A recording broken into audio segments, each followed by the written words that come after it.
বেশ লম্বা জার্নি ছিল আয়নাঘর থেকে এই সংসদ পর্যন্ত, যেই ব্যক্তি 7 মাস টর্চার হয়েছে সেই ব্যক্তি তাদেরকে মিথ্যা কথা বলছে না।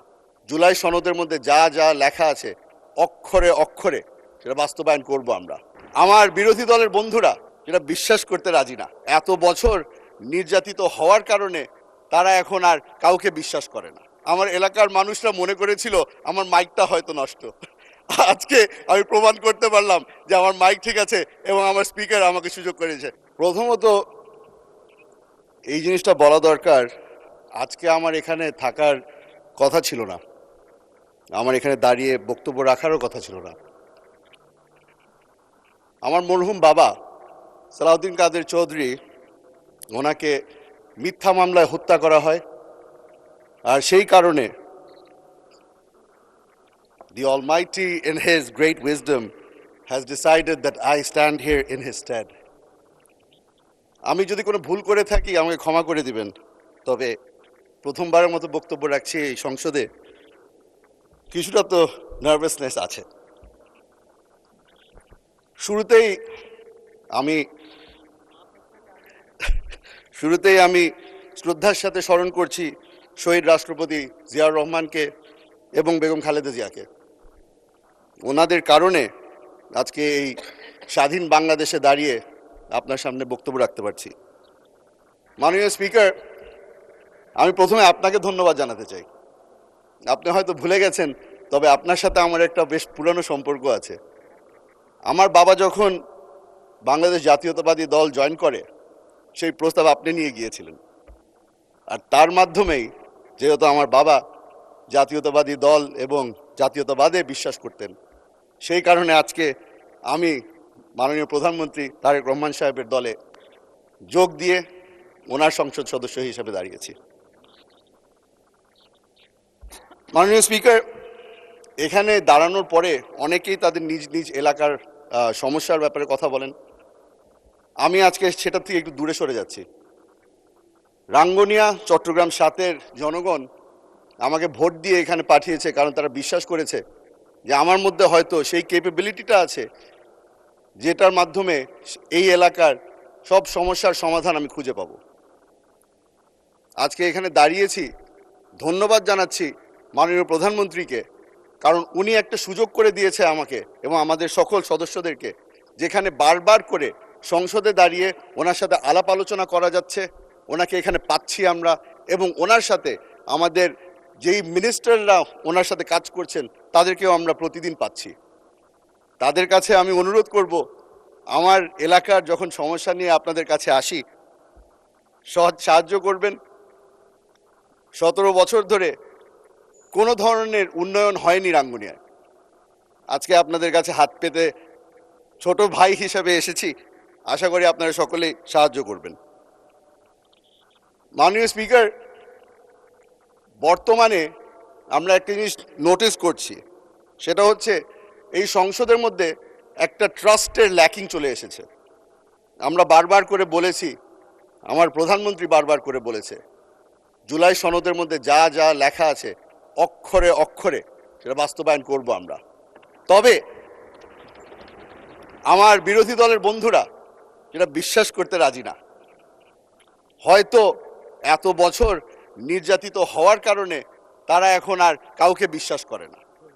তবে আমি বলে রাখি, আপনারা যেভাবে করে 17 বছর নির্যাতিত হয়েছিলেন, আমরা এখানে যারা উপস্থিত আছি আমরা সকলেই নির্যাতিত হয়েছিলাম। আপনারা যেভাবে করে এখানে সংসদ সদস্য আছে যে আয়না ঘরে অনেক বছর ছিলেন, আমিও সেই একই আয়না ঘরে 7 মাস হয়ে এসেছি।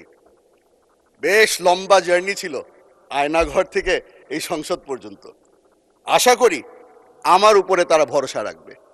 আশা করি যারা যারা এখানে নির্যাতিত, যারা এখনো এই গুমের শিকার, যারা এখনো প্রিয়জনকে ফিরে পায়নি, তাদের উপরে ওনারা ভরসা রাখবেন। আমরা একটা নতুন জিনিস দেখতে পেলাম। প্রথমবারের মতো আমার প্রধানমন্ত্রী একদিনের মাথায় এই সংসদে দাঁড়িয়ে বলল, আপনারা আপনাদের সাহায্যের হাত বাড়িয়েছেন, আমরা সেই সাহায্য চাই। সঙ্গে সঙ্গে কমিটি গঠন করে দেওয়া হলো। এই ন্যাশনাল এবং ইন্টারন্যাশনাল ক্রাইসিসের মধ্যে আমরা তাদের সাহায্য কামনা করি এবং যেহেতু তারা সাহায্য করতে চেয়েছে আমরা তাদেরকে ধন্যবাদ জানাই। মাননীয় স্পিকার, আজকে অবাক হলাম, আমি একটি প্রোগ্রামে গিয়েছিলাম যেখানে এই মানবাধিকার নিয়ে অনেকক্ষণ ধরে কথাবার্তা হচ্ছিল। সেখানে আমাকে বলা হলো যে এই মানবাধিকারের যেই অর্ডিন্যান্সটা ছিল সেটা ল্যাপস হয়ে গেছে, কেন হলো? সেখানে জবাব দিয়ে এসেছি যে মানবাধিকারের যেই অর্ডিন্যান্স ল্যাপস হয়েছে সেটা একটা দুর্বল অর্ডিন্যান্স ছিল। শক্তিশালী বিল আকারে আমরা এখানে একটি নতুন বিল প্রস্তাব করব। আশা করি তারা ভরসা রাখবে যে যেই ব্যক্তি 7 মাস টর্চার হয়েছে সেই ব্যক্তি তাদেরকে মিথ্যা কথা বলছে না, অসৎ কথা বলছে না। মাননীয় স্পিকার, আমরা গত 2 মাস ধরে চেষ্টা করেছি এই সংসদে দাঁড়িয়ে তাদের যেই ভরসা আছে সেটা যেন আমাদের পক্ষে নিয়ে আসতে পারি।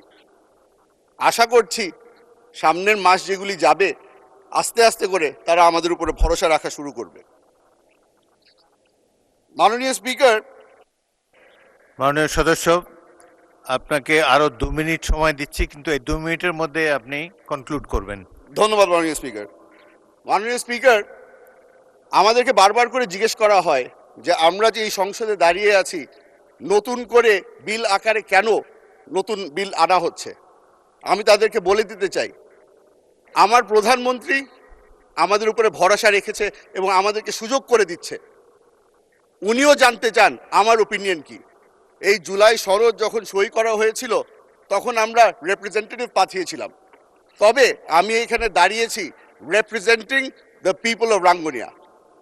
ওই সনদ সই করার সময় আমাকে কোনো সময় কোনো প্রশ্ন করা হয়নি। আমার প্রধানমন্ত্রী জানতে চায় আমার ওপিনিয়ন কি।